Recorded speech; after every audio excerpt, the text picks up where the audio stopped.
Hello and welcome to another episode of Shattered Lives, Reach Ireland's crime podcast for the Irish Daily Star and Irish Mirror. I'm crime and defence editor Michael O'Toole. Today we are continuing our coverage of the trial of Jozef Puska.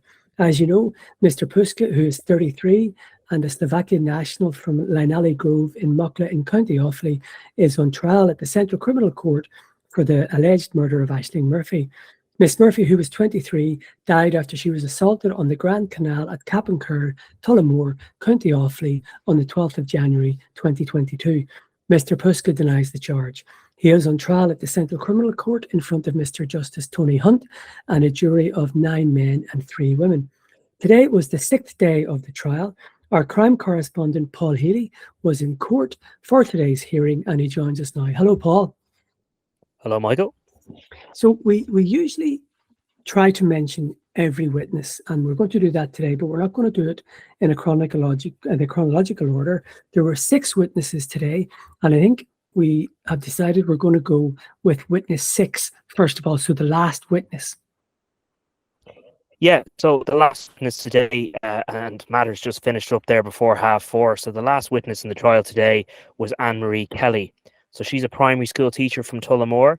And I'll get into her evidence now in detail in a moment. But the crux of her evidence is she says that she was being followed by a man on the same day that Ashling Murphy was killed in Tullamore, roughly about an hour to an hour and a half before Miss Murphy was killed. She had an encounter with a man. She says that this man was following her. And we had information from the defence today that they say that this man is their client, Mr Puska, but they very much deny the accusation that he was in any way following this lady. Okay, so I believe it started off, her first piece of evidence was that obviously Miss Murphy died on the 12th at around 3:30, and I believe Miss Kelly contacted Gardaí that evening and the following day, so the 13th of January 2022. Yeah, she did indeed. Miss Kelly said that she contacted Gardaí on the night of the 12th. She had seen the news, like everybody else, about the murder of Miss Murphy in Tullamore. And she said that she made the connection between a walk that she had out in Tullamore that day and what she saw on the news. So she said on the 12th, she was walking in the Church Road area. That's where she started her walk. And she said that was about 2:00 in the afternoon. She knows this because she was wearing a fitness belt, which recorded the time that she started her fitness. She was on jogging and walking along with her dog. So she started on the left-hand side of the road, she said, and then at some point she crossed the road at just before a roundabout there where Dunnes Stores is.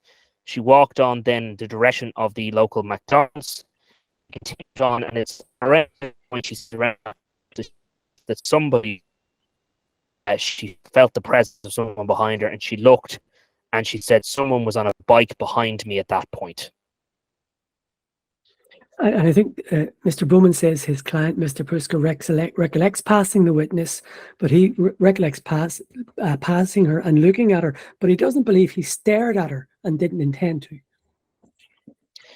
Yeah, so I mean, Ms Kelly says that her allegation of this interaction is when she looked back, she said this man was staring at her in an intimidating manner, and she said it felt like a couple of seconds. She said it felt like minutes, but she's sure it was probably a couple of seconds. She gave a description of this man. He was dark. She said he was on a dark grey bike. He was slim build, shaved head, black stubble, dark eyes that she said were very distinctive, and he had sallow skin. As we've said, look, there's no contention here. The defence say this is Mr Puska. The witness at no point said that she knew Jozef Puska. She just described him as the man. The defence are the ones saying this was Mr Puska, but they deny the allegation. Mr Michael Bowman, senior counsel, said he put it to the witness that his client didn't stare, and that if he did, that it was not his intention to stare. He can actually recall passing the witness, and he recalls looking at her, and it was not his intention to stare. So this went on, across to that stage. She was describing how she felt intimidated by this man. She kind of stopped and buried her head in her phone, and she then jogged up by a hill to the car park there just before the canal walk. She then went into the canal walk, and she said that this man, she saw him again standing to her left. So she decided to make a decision then and there, she said, which she now thinks was a foolish one, where she decided to walk up the mucky side of the path. So you might recall we've heard evidence there's two sides to the canal. There's a pathway, and then there is a kind of a muckier side where there's no real tarmac. And she decided to up the mucky side because she thought if this man is following her, he's not going to cycle up that mucky end. So she went up this grassy end of the canal, but she said she looked behind her again, and this man was behind her, walking with the bike and walking quite quickly. She recalls then getting up to a white van, and she had an interaction with a farmer-like man, an older man, she said, and they exchanged pleasantries, had just said hello to each other, and she continued on walking. She recalls then stopping to tie her lace or to get the dog to catch up with her, she said, and let the man go on ahead of her. She recalls the man ahead of her, but she said he was going very, very slowly, and so she had to make the decision to pass him. She said she passed him again and went quite quickly in the direction of Boland's Lock. And she can recall being at Boland's Lock because she actually took a photo of it, sent it to her girlfriend, she said, and a voice message basically asking, is it safe to cross there? And she said at this point, the man was catching up on her. He was coming again quite fast up the hill. And she said, I just wanted to get away from him at this point. And she ran on. She very much felt like this man was following her. And in cross-examination with Mr. Bowman, Mr. Bowman said his client was certainly not following Miss Kelly. And she responded by saying she certainly felt as though he was following her. And I think she said that she felt she was being followed for quite a bit of time. For quite a bit of time, she said, and as I've gone through there in detail, the allegation that he was following her started all the way out at the McDonald's and all the way then to the canal walk and up the canal. So it's quite a period of time from 2 o'clock onwards that she says that this man was following her. And Mr. Puska does acknowledge that he had an interaction with Miss Kelly, that he was there, that it was him on the bike. So that is interesting because we also saw CCTV footage today, and the witness, this was her first time seeing this footage. So she had to identify herself in court on camera, and we basically saw a lady walking up the path up by the McDonald's, and then you can see a figure on the bike coming up behind her, and she basically identified herself in that footage. She identified herself, and then she said the man on the bike in the footage was the same man that she recollects as she says following her. So she was cross-examined after being shown that footage. And Mr. Bowman also asked, just in terms of her recollection, because in her statement to Gardaí, Miss Kelly actually said at one point she kind of had rationalized it and thought maybe this man was foreign and he was lost. And she was asked to confirm that she had thought that. And she said, well, yes, she thought he was following her, but at a certain point she rationalized it and thought perhaps this is just a foreign man who doesn't know where he is and he's lost. She was asked to confirm that by Mr. Bowman. Can you just go back to one other thing before that cross-examination aspect? I understand that Miss Kelly said she met on the canal, she met what she said was a lovely, friendly girl. Yes, we didn't go into a whole lot of detail about this, but the last person that she met on the canal, she said, was a lovely, friendly girl who she said was blondie brownie hair, and that she had a distinctive salmon-like coloured hat. And she said that she had a brief chat with her. They had a nice chat, and she petted her dog. And so that was the last person that she met on the canal. This would have been after 2 o'clock. As we said, Miss Murphy was killed sometime around 3:30 that afternoon. And I note that in cross-examination, Mr. Bowman, you mentioned passing, she said, was someone who looked like a farmer, a man in a white van. But I understand in cross-examination, Mr. Bowman put it to her, said, well, if you were concerned, you didn't stop and talk or seek help or whatever from the farmer or the man with the van. Yes, he said you weren't overly concerned at that point to stop and say something to that man, and she said no, that she wasn't at that point in time, she said. So I think the last bit of evidence was that Mr. Bowman asked, can he suggest to Miss Kelly that his client certainly wasn't following her? That's his position. Yes, he as I mentioned, he said his client certainly wasn't following her. She said it's her recollection that he was. She very much feels that he was following her. Okay, so that was the end of that witness, was it? Yeah, that concluded her evidence. And you may recall there's been other evidence in this case about the alleged movements. This is a witness claiming that she felt intimidated and that she was being followed um, by a man who the defense have now identified as being the accused. You may recall also that earlier in the trial that the defense did identify Mr Puska in a number of different scenarios as well. So there are a lot of issues in this trial that there is no contention for. It is just accepted by the defense that Mr Puska was there in Tullamore that day, and it is him that was even over Miss Murphy's body. But what the allegation of the defense make is that Mr Puska was trying to help Miss Murphy at the time. And now we have this other incident where Mr Puska does acknowledge that it was him, but he has another version of the events. Okay, and listeners may also remember when I was in court last on Friday, we heard about more than 50 CCTV clips, and the last clips that we saw, there was no contention to that, and that was Mr Puska at his parents' apartment in Crumlin in South Dublin on the morning of the 13th, including being taken to St James's Hospital on what was called a carry chair, sort of a sittable stretcher. Yes. And I think there were more developments on that today. I think more, I don't know, was it Dublin Fire Brigade or the HSE ambulance paramedics gave evidence? Yes, we heard from numerous paramedics today, members of Dublin Fire Brigade and the National Ambulance Service, who called to that residence in Crumlin on the 13th. So this is the day after Miss Murphy died. So they called to this house in Crumlin, and we heard that so the first witness we heard from it was Conor Mackey. So Conor Mackey, he's been with the Dublin Fire Brigade in Dolphin's Barn there in Dublin, and he recalls getting the phone call to go out to this house in Crumlin, and he met Mr Puska up in a bedroom of the house, and he said that he appeared to have stab injuries and that he was hunched over a bedside locker in pain. He tried to converse with him, but he couldn't speak English, he said.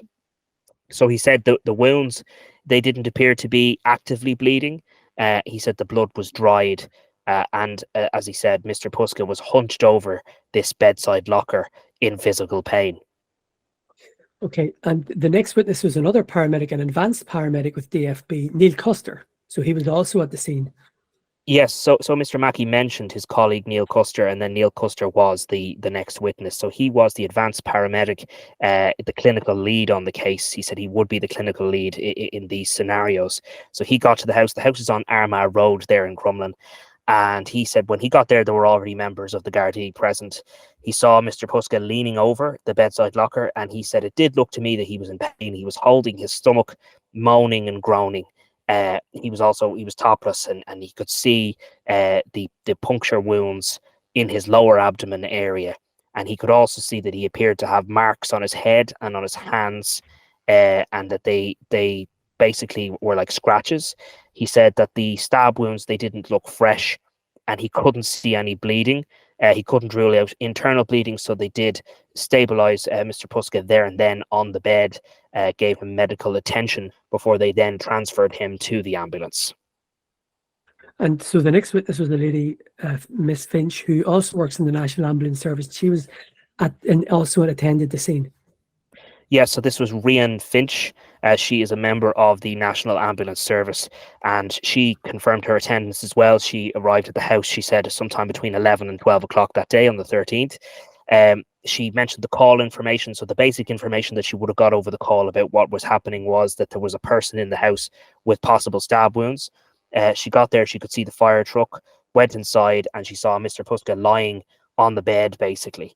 So she was given kind of a handover to the situation, just briefed on what the situation was. And she looked at the puncture wounds. She said she could see 3 puncture wounds. They weren't actively bleeding, she said. She was asked just what can she recall about her interaction with Mr. Puska, and she said she can recall that he didn't make any eye contact with her. And she was asked about any additional wounds that she might have seen. She said she could see them herself, that they appeared to be superficial in nature. They didn't require medical attention. And she described them as being like scratches that were on Mr. Puska's head and on his arms. Okay, and I believe that she recalls that Mr. Puska didn't make eye contact with her. Yes, she recalled that Mr Puska made no eye contact with her in that interaction. So we then heard, Mr Puska, obviously he was transferred to the ambulance and brought to hospital. So that concluded basically their involvement in the incident. Okay, so then we have another lady who gave evidence called Beata Borowska. Yeah, this was brief evidence. Just Ms Puska was asked to confirm herself on CCTV. So there's footage of her walking to the Tesco in Tullamore on the day of the 12th of January. So that's the day Miss Murphy was killed. You can see an individual on a bicycle cycling behind her as she goes to the Tesco store. Now, she told Gardaí, and indeed she told the court, that she doesn't recall anybody being behind her. She didn't think there was anything unusual about that day in particular. And that the only thing she did that day was go to the Tesco. That's her recollection of the events. So the jury did see footage of a man on a bike behind her, but Miss Borowska has no recollection of anyone being behind her at that point. Okay, and her evidence is relatively short, was it? Yeah, her evidence was, I mean, that pretty much in summary is her evidence. CCTV evidence, as you know, Mick, it takes a time to get through it. So it did go on for a period of time, but it's very easy to sum up, I suppose. That was it. She, as in all cases, a person might be shown CCTV footage and they'd be asked to identify themselves in it. It can't just be assumed that a person in the footage is a person. It's up to that person to say, yeah, that's me, or that isn't me. And that's basically what happened in the courtroom. Okay, so the next witness was a lady called Niamh Arthur, who is studying in Athlone Institute of Technology, but actually lived in Tullamore. Yeah, so she was living in Tullamore. This is Miss Arthur. She was, as you say, she was studying, and the I suppose the key part of that's the reason why we need to know that, I guess, is that she was going into Tullamore to get some of her material, her studying material, from an office that she was working in Tullamore that evening. And she was brought in by her boyfriend. She went into the office and she was there for about an hour when they left, and they drove back basically towards where she was living in Kilbeggan. And she got to, just before they got to this roundabout area, they came up to this recycling plant. And this is where she says that she saw a man out in the middle of the road, wearing dark clothing, on the side of the road, kind of tucked into bollards, she said. And she got a fright from this because he kind of came out of nowhere. Now, she said her boyfriend was a very attentive driver and would be someone who would be careful on the roads, but he didn't even see this man, she said. But she said this man looked shocked, looked lost. She locked eyes with him. And she said that the man seemed as though he was trying to be hidden. He was crouched over, as she said, but he was kind of walking slowly. And she thought that he was acting weirdly, acting in a strange manner. And it occurred near, as you said, occurred near the recycling plant. And I think her evidence was it wasn't a route you'd take to be very safe. You'd have to have taken a long walk to get there. Yeah, she recalled, like, it's but it's not really a place for anybody to be walking, especially at that hour of the night. And she said that you would have to walk some distance to get there, if you weren't driving. So she did note it as being unusual. She said that it was a matter of seconds, but her memory of it was clear in that she saw this individual in the pitch black, basically, as she put it, acting strangely, acting weirdly. Okay, and so the next witness is a Roy Jennings. Yeah, so Roy Jennings, similar evidence to the previous witness in that he noted a man in the same area around the recycling plant after 8 o'clock that evening. And basically his circumstances are, he admitted that he was being nosy, and he said curious because of what had happened, what was in the news about the what had happened to Miss Murphy. So he said he went out to a car park across from the Sacred Heart School there, and he went into that car park and spent a bit of time there near the Dangan Road area before he then decided to go on to Aldi, where the court heard he was shopping for a bottle of wine. But on his way to the Aldi, he went down this road by the AES recycling plant, and this is where he said that he saw this man come out of nowhere. Out of the blackness, he said, I almost felt like I could nearly have hit him with my car. And he was asked to kind of describe this man. He said that he was wearing tracksuit bottoms that he thought were dirty looking, and they were black and cream. And he said there was a white stripe down the side of the leg. He appeared to be Middle Eastern, and he had a smig that he said it was like his, but darker. He said that he contacted the Gardaí about this when he said, a CCTV image of the alleged suspect on a bike, and he thought that the suspect had distinctive features on his tracksuit bottoms that were similar to the man that he had seen. He said it looked very similar to the person that I saw, and that's why I contacted the Gardaí. He was asked by the defence, where he actually said, "I was nosy about what happened, and that's why he went out." But he thought that initially he didn't say anything because he had seen that the Gardaí actually had a suspect in custody. But 2 days subsequent to what happened to Miss Murphy, he decided, he reckons about 2 days, he decided then to contact Gardaí because he felt that this person he saw matched the description of the person that the Gardaí were looking for at the time. And just to clarify, his evidence was that he saw this man twice going, shall we say, going to Aldi and from Aldi. Yes, he saw going to Aldi, he saw the back of the man, and then coming back, he saw the man again face on, and that's where he was able to give a better description of when he said he was Middle Eastern in appearance, and he was able to give more distinctive features from what he looked like on the return journey. Okay, and that was the end of his evidence, really, was it? Yeah, that really concluded his evidence. As I said, it was similar evidence to the witness before him. So you have two witnesses there saying they saw a man acting in an unusual manner in a dark area around the recycling plant on the night of, after what had happened earlier that day. I think you might have heard evidence on Friday, in relation to CCTV and the alleged movements of Mr Puska, that there are some aspects to Mr Puska's day that are accepted as being fact by the defence, and there are other aspects later in the evening as to his whereabouts that are not accepted by the defence. So I imagine we'll go into that in more detail as the trial progresses. Okay, and we're back tomorrow at, is it 11 o'clock? Yeah, 11 o'clock. Just before we finished up this evening, Mr Justice Hunt did tell the jury that we have made good progress in this case, and he did indicate that things might finish a little earlier tomorrow because we ran a little bit late today, and as he said, we've made good progress in the case. So I think things might wind up potentially by I think you noted it there on Friday, so potentially by the 10th of November this will mark maybe the end of this trial. Yes, so if you remember at the start, the judge said 4 weeks, possibly stretching into 5. So we always said up to 5 weeks, but Mr Justice Hunt did say on Friday that he believes the extent of the case will be the 10th of November. That will be the date by which the case is effectively over. So we'll soon see anyway. We will. Okay. Thanks for listening to us, as always. Thanks very much, everybody. Thanks, Paul. Thank you.